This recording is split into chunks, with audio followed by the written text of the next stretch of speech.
성경 가운데에는요, 우리의 마음을 애잔하게 만드는 기록들이 있습니다.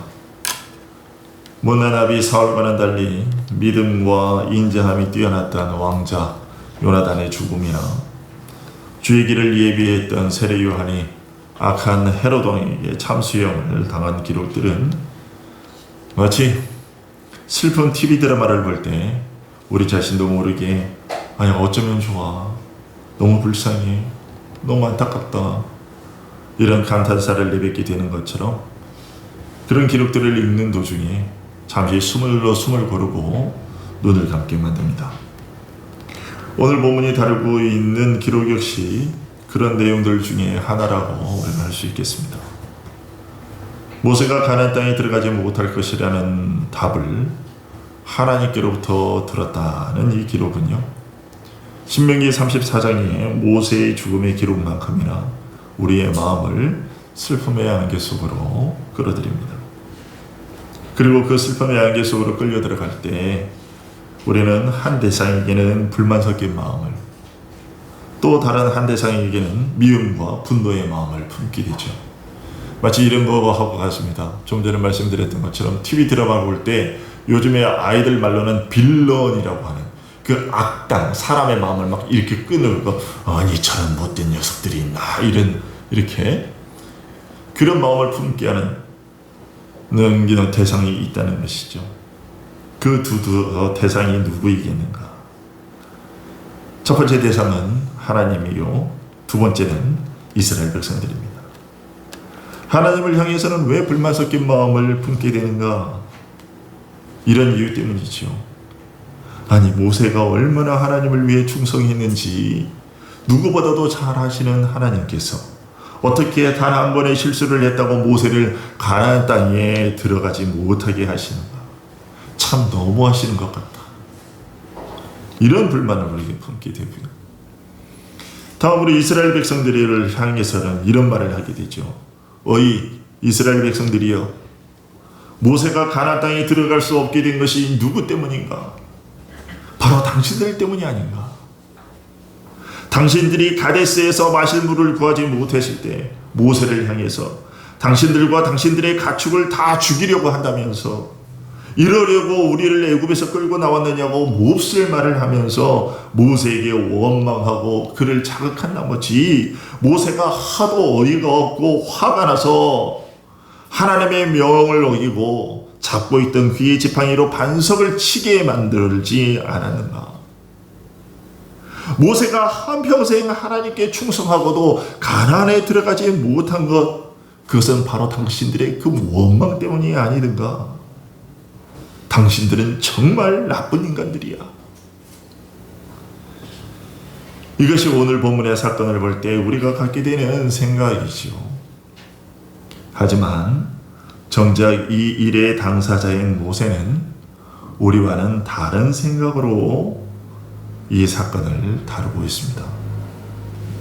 모세는 자신이 가나안 땅에 들어가지 못하게 된 결과에 대해서 그것이 다 너희들 때문이야 라고 이스라엘 백성들을 탓하려고 그때의 일을 끄집어내고 있는 것이 아니라는 얘기입니다. 모세는 이스라엘 백성들에게 자신과 같은 지도자가 있어서는 안 된다는 것을, 그리고 하나님께 대해 자신처럼 행동해서는 안 된다는 것을 교훈하기 위해서 이 사건을 언급하고 있는 것입니다. 지금 모세는요, 오늘 본문을 통해서 이스라엘에게 필요한 지도자는 어떤 지도자인지, 그리고 그들이 필요로 하는 지도자의 모습이 곧 이스라엘 백성들의 자세여야 한다는 것을 가르치기 위해 오늘 본문의 사건을 언급하고 있는 것이라는 말입니다. 오늘은 우리가 그것이 무엇인지를 함께 나누고 그 교훈을 마음에 새겨보려고 합니다. 먼저 모세는 오늘 본문에서 자신이 하나님께 약속의 땅 가나안에 들어갈 수 있게 해달라고 간청했었다라고 말하고 있습니다. 모세가 이 간청을 하나님께 드린 이유는 무엇일까요? 하나님께서 가데스에서의 사건 때문에 모세와 아론에게 가나안 땅에 들어갈 수 없다고 이미 선언하신 이후에 모세는 이 간청을 드린 것인데요. 즉 하나님께서 안 돼! 라고 말씀하셨는데 모세는 아니 하나님 들여보내주세요 라고 기도했다는 것입니다. 이런 모세의 기도를 보면서 우리는 모세가 잘못하고 있다는 생각을 전혀 하지 않습니다. 그 정도의 기도는 할 수 있는 것 아니냐라고 생각하지요. 우리가 이런 생각을 갖게 되는 이유는요, 하나님께서 우리를 향해 갖고 계신 자신의 마음을 아버지와 아들의 관계를 가지고 자주 비유하시다 보니까 우리가 하나님을 정말 인간의 수준으로 끌어내려버리는 과오를 범하기 때문이에요. 즉 우리들의 속담에는요 이런 속담이 있죠. 자식 이기는 부모 없다라는 말이 있죠. 그 말이 하나님에게도 적용되는 줄 아는 것입니다. 누가복음 18장 1절부터 7절에 예수님의 말씀을 보면서 우리는 우리의 이런 생각을 더 굳게 확실합니다. 즉 자식 이기는 부모 없다라는 말처럼 이 말이 진짜 하나님과 우리의 사이에서도 통용되는 말인 것처럼 그렇게 생각을 한다라는 거죠. 예수님께서는 누가복음 18장의 불의한 재판장의 비유를 통해서 항상 기도하고 낭망하지 말아야 할 것이라고 알려주셨습니다. 자, 그 본문의 내용을 다시 한번 여러분 한번 보실까요? 자, 누가복음 18장 2절부터 보시면요. 예수님이 들려주신 비유는 이런 것이죠. 어떤 도시에 하나님을 두려워하지 않고 사람을 무시하는 한 재판관이 있는데 그 도시에 한 과부가 있어 자주 그에게 가서 내 원수에 대한 나의 원한을 풀어주소서 하되 그가 얼마 동안 듣지 아니하다가 후에 속으로 생각하되 내가 하나님을 두려워하지 않고 사람을 무시하나 이 과부가 나를 번거롭게 하니 내가 그 원한을 풀어주리라. 그렇지 않으면 늘 와서 나를 괴롭게 하리라 하였느니라. 주께서 또 이르시되 불의한 재판장이 말한 것을 들으라. 하물며 하나님께서 그 밤낮 부르짖는 택하신 자들의 원한을 풀어주지 아니하시겠느냐. 그들에게 오래 참으시겠느냐. 네, 이 비유 말씀을 우리에게 해주셨단 말이죠. 자, 여러분들, 자, 이 말씀에 대해서 여러분들은 그동안 예수님이 이 말씀을 통해서 도대체 우리에게 무엇을 가르쳐 주려고 하셨는가? 우리는 이 말씀을 보면서 이런 생각을 가져요. 아, 하나님께 매일같이 나아가 떼쓰듯 기도하면 결국 하나님께서 들어주시는구나 라고 생각을 하고선 이런 방식의 기도 태도를 갖습니다. 그러나 그것은 주님의 이 말씀을 전혀 반대로 이해한 것입니다. 이 말씀을 올바로 이해할 수 있도록 만들어주는 핵심 단어는요, 이거예요. 늘 와서 나를 괴롭게 하리라 라는 말이 아니고요. 이 단어의 핵심, 이 비유의 이해에 대한 핵심 키워드는 원한이라는 말입니다. 즉 주님이 누가복음 18장의 이 불의한 재판장의 비유를 통해 가르쳐 주시고자 하신 내용은 재판장이 사람의 말을 무시하는 그런 자였음에도 불구하고 힘없는 과부의 청원을 들어줄 수밖에 없었던 이유가 무엇이냐? 그것은 과부의 요청이 정당한 것이었기 때문이었습니다. 즉 과부는 자신이 잘못한 것이 없는데도 억울한 일을 당했기 때문이었습니다. 따라서 주님께서는 너희들이 만일 세상에서 억울한 일을 당해서 그 원한을 풀어주시도록 하나님께 기도했음에도 불구하고 그 응답이 속히 이루어지지 않는다고 해서 너무 낙심하고 하지 말고 조금만 참고 기다려라. 너희의 속이 조금은 답답하겠지만 하나님께서 그의 섭리에 따라 너희들이 당한 그 억울함을 반드시 해결해 주실 것이다. 불의한 재판장도 힘없는 과부의 요청을 거부할 수 없었는데 하물며 선하신 하나님께서 너희들이 당한 그 억울한 일을 그대로 내버려 두시겠느냐? 그러니 하나님의 선하심과 그분의 섭리를 믿고서 낙심하지 말고 참고 기다려라. 너희들의 생각에는 하나님 너무 지체하시는 것 아닙니까? 라고 여겨질지 모르나 하나님의 도우심은 언제나 그때그때마다 가장 적절한 때에 오고 결코 1초라도 늦는 법이 없이 정확한 때에 온단다. 하나님께서 어찌 자신이 택하신 자의 그 원통함을 그가 풀어주시지 않겠느냐. 이런 뜻입니다. 떼쓰고 기도하라 하면 하나님께서 들어주신다는 말이 아니고요. 너희들이 세상에서 억울한 일을 당해서 하나님 이거 풀어주세요. 저 억울해서 못 살겠어요. 라고 기도를 했는데 하나님께서 제각 즉시 응답하지 않는다고 해서 조급해하지 말라는 것입니다.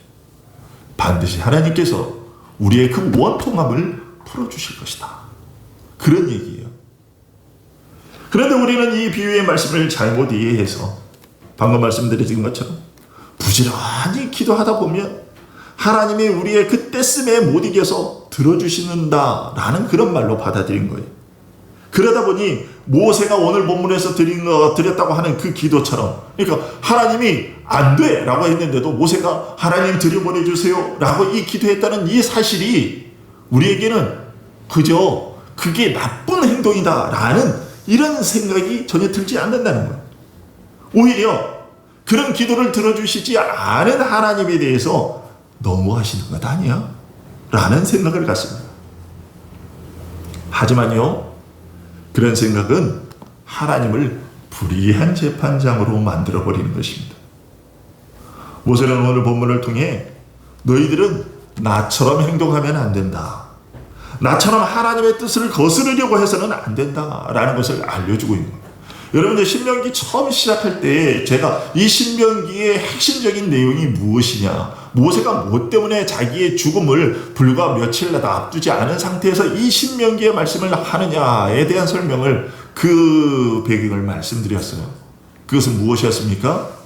지금 모세의 이 신명기의 설교를 듣고 있는 1차 대상자들은 출애굽한 2세대들이었습니다. 이제 며칠 후면, 잠시 후면 이들이 가나안에 들어갈 것입니다. 모세는 자기의 임종을 앞두고서 그 백성들에게 신신당부를 하는데 그 얘기를 하고 있는 겁니다. 무슨 말 때문에, 무슨 의도로 이 얘기를 하고 있느냐? 신명기의 전체적인 의도는 너희들의 엄마 아빠처럼 그렇게 살아서는 안 된다라는 것을 얘기해 주는 거예요. 너희들이 40년 동안 광야 생활을 했던 이유가 무엇이냐? 너희들의 부모들이, 너희들의 엄마와 아빠가 하나님께 불순종히 했기 때문에 40년을 산 것 아니냐? 그런데 가나안에 들어가서 너희 부모들처럼 살아서는 안 된다라는 것을 가르쳐 주기 위해서, 다시 한번 당부시키기 위해서 신명기의 말씀을 하고 있는 거예요. 그래서 모세가 지금 그 얘기를 하고 있어요. 너희는 나처럼 그렇게 해서는 안 돼. 하나님이 안 되라고 하셨는데 나처럼 그렇게 떼쓰면 안 돼 라는 것입니다. 바울 사도의 간증 역시도요, 우리의 이런 태도를 고치도록 도와줍니다. 고린도후서 12장 말씀을 보면요, 고린도후서 12장 7절부터 9절 말씀 보실까요? 여러 계시를 받은 것이 지극히 크므로 너무 자만하지 않게 하시려고 내 육체의 가시 곧 사탄의 사자를 주셨으니 이는 나를 쳐서 너무 자만하지 않게 하려 하시니라. 이것이 내게서 떠나가게 하기 위하여 내가 3번 주께 간구하였더니 나에게 이르시기를 내 은혜가 네게 좋거도다. 이는 내 능력이 약한 데서 온전하여짐이라 하신지라. 그러므로 도리어 크게 기뻐함으로 나의 여러 약한 것들에 대하여 자랑하리니 이는 그리스도의 능력이 내게 머물게 하려 함이라. 왜 얘기했어? 여기 8절에서 바울은요, 자기가 하나님께 3번 간구했다라고 얘기를 하고 있는데, 이 3번이 정말로 숫자 3번일 수도 있고요. 그러나 우리가 알다시피 3번이라는 것은 강조하는 거예요. 강조해요. 정말로 간절히 하나님께 또한 기도했다는 얘기죠. 그런데 하나님께서 노 하셨다는 거예요. 우리는 바울 사도가 모세 못지않게 그리스도의 복음을 위하여 그의 전생애를 하얗게 불태웠음을 압니다. 그런데도 하나님은요, 그의 간절한 기도를 들어주지 않으셨어요. 여러분, 이런 하나님의 결정에 대해 여러분들은 어떤 생각이 드십니까? 앞에서처럼 하나님 너무하신다 라는 생각이 들지 않으십니까? 그러나 여러분, 하나님께서 모세와 아론에게 가나안의 입성을 허락하지 않으셨던 이유가 무엇입니까? 먼저 모세와 그 이유는요, 민수기 27장을 보면 이렇게 말씀하셨어요. 이는 신광야에서 회중이 분쟁할 때에 너희가 내 명령을 거역하고 내 물가에서 그 물가에서 내 거룩함을 그들의 목전에 나타내지 아니하였습니다. 너희가 내 명령을 거역하고 내 거룩함을 너희 그 백성들 앞에서 드러내지 않았다라는 것이 하나님께서 모세에게 NO 하셨던 이유예요. 우리가 모세에게 내려진 이 조치를 보면서 하나님 참 너무하시네 라고 생각한다면 그것은 하나님께서 내리신 이 결정을 불의한 판결, 잘못된 판결이라고 말하는 것과 같아요. 하나님께서 모세에게 안 돼 라고 하신 이유는요, 네가 내 말을 거역했기 때문에, 불순종했기 때문이야. 내 거룩함을 드러내지 않았기 때문이야 라고 하는데, 우리가 그것 때문에 그럼에도 불구하고 우리가 하나님 그래도 모세의 기도를 들어주시지 않은 것은 너무하신 처사인 것 같아요 얘기하면, 하나님 아무리 하나님께서 그런 이유 때문에 거절하셨다 하더라도 그것은 잘못된 것입니다 라고 얘기하는 것이. 그러나 모세는 자신을 향해서 내려진 하나님의 그 판결은 지극히 당연한 것이었음에도 불구하고 자신이 그것을 받아들이지 못하고 하나님의 뜻을 거역하려 했었다고 오늘 본문에서 고백하고 있는 거예요. 그러면 모세는 하나님께서 거절하셨음에도 불구하고 왜 가나안 땅에 들어가게 해달라고 그렇게 요청을 했을까? 모세가 이 기도를 드릴 때 그의 나이가 120세예요. 따라서 세상적 욕심 때문은 아니었어요. 살 만큼 살았는데. 그리고 십계명을 받아줄 때 시내라 산에서 그 백성 누구도 보지 못했던 하나님의 찬란한 영광을 그는 다 경험했어요. 때문에 이 세상에서 조금 더 일시적인 어떤 쾌락이나 세속적인 것에 어떤 미련이 남아서 그것을 좀 더 누려보려고 하나님께 가나안 땅에 들여보내 주십시오 라고 기도했던 것도 아닙니다. 모세는 자기 자신에 대해서는 관심이 없었고요. 그 백성들로 하여금, 이스라엘 백성들로 하여금 그들에게 약속된 기업의 소유주가 되게 하라. 그러니까 이제 그들이 가나안 땅에 들어갈 것이잖아요, 이스라엘 백성들이. 그러니까 그 거룩한 땅에서 그 백성들이 하나님을 잘 섬길 수 있도록 그 기틀을 다져지는, 튼튼히 다져주는 그 역할을 해주고 싶었던 거예요. 이 세상에서, 이 땅에서 조금 더 살고 싶어서 약속의 땅에 한 번이라도 발을 디뎌보고픈 그런 마음 때문에 하나님이 거절하셨음에도 불구하고 가나안 땅에 들여보내달라고 강구했던 것이 아니라, 가나안 땅에 들어간 이스라엘 백성들의 그 신앙이 흔들리는 것을 방지하고 기초를 튼튼히 해주고픈 그런 선한 의도를 가지고 하나님께 기도했던 것이라는 말입니다. 그런데요, 우리가 기도에 대해서 실수하게 되는 지점, 하나님을 섬기는 데 있어서 문제점을 이야기하는 원인이 바로 여기에 있습니다. 무슨 말이냐? 하나님께 무언가를 요구하는 우리의 의도가 선하기 때문에 하나님께서 우리의 간구를 들어주셔야만 한다고 생각하는 것이, 우리가 하나님을 섬김에 있어서 정말 조심해야 할 부분이 이것입니다. 우리가 갖고 있는 이런 기준 때문에 우리의 신앙이 잘못된 길로 빠져든 것이, 아까 예로 들었던 바울의 기도를 생각해 보면요, 조금 더 쉽게 이해될 수 있을 겁니다.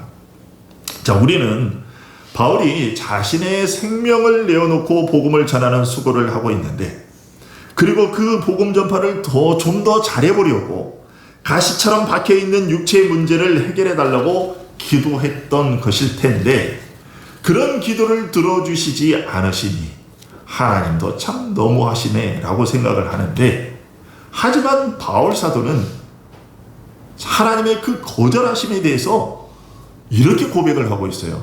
고린도후서 12장 9절 10절 한번 보실까요? 자, 하나님이 거절하셨다고 얘기했잖아요. 내가 3번이나 기도했는데 하나님이 거절하셨다 이렇게 얘기를 했어요. 그런데 하나님이 거절하신 그 일에 대해서 정작 바울 사도는 어떻게 여겼느냐. 9절 보시죠. 그러므로 도리어 크게 기뻐함으로 나의 여러 약한 것들에 대하여 자랑하리니 이는 그리스도의 능력이 내게 머물게 하려 함이라.